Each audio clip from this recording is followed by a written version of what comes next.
It's Cory with Utah Dream Properties and Keller Williams. Today we're going to talk to you about where to start when investing in northern Utah. Let's get to work. Let's get to work.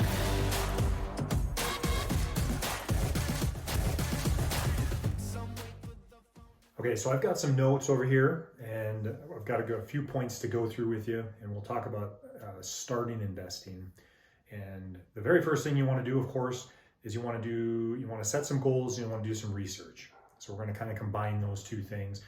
Of course, goals would be, hey, what do I really want to accomplish? Do I have a 1 year, a 3 year, and a 5 year idea in my head, and what does that look like? Of course, we'll help you figure those things out. And then the research side of that is, what type of investing am I going to do in real estate? It's kind of a broad umbrella, right? You could do commercial, you could do residential, you could do short terms, you could do long term, you could do all kinds of different things. We could rattle off 100 different things. So we really have to kind of narrow that down.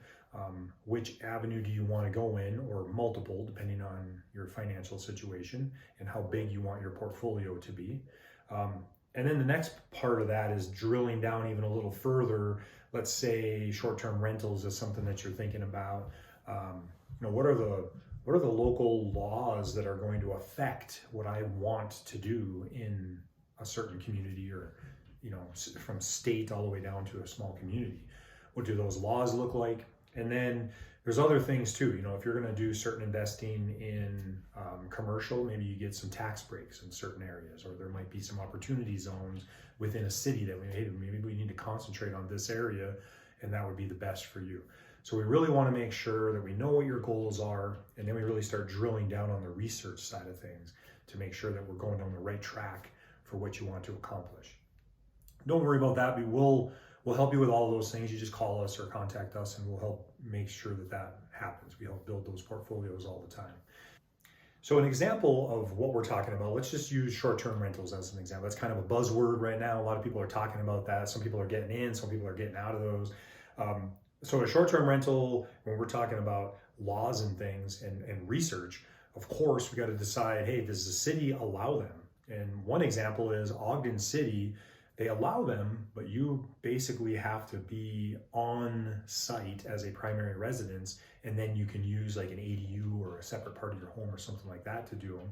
Because other than that, it really doesn't financially pencil out, because you can only have it for less than 100 days in a year. So there's little things like that with different towns, different cities, HOAs. You really got to drill in as far as an example like short-term rentals. Up in the valley, we call it, where Eden and Huntsville is. They've got a lot of laws up there, or rules pertaining to where you can buy a short-term rental and where you can't. So you've got to know all those things. And then also along those lines, if there's established rules in place, that's actually a good thing, right? Some people are like, well, hey, maybe I go buy over here. They don't really say anything. Well, the problem with that is, or could be potentially, is if they decide to put something in place and then they outlaw your short-term rental.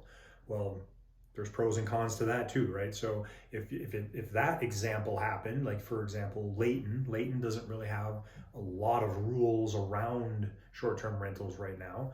If they all of a sudden did, you might have to flip that from being a short-term rental to being a long-term rental. So you got to make sure that you're in an area that you can do that. If you're way out in a cabin in the middle of a resort area and there is no long-term rental possibility, you really want to make sure that you're in an established area that is pro short-term rentals, and the people around there kind of live and survive off of that type of situation. So we would help you with research and all those things, but that's just an example or a couple of examples of how that could affect all of your research in your portfolio. All right, so every Friday, Bree's hard at work putting these out there. Like and subscribe to this. Please share it with somebody. And then also all our contact information is down below. Give us a call. We're here for you. Have a great day.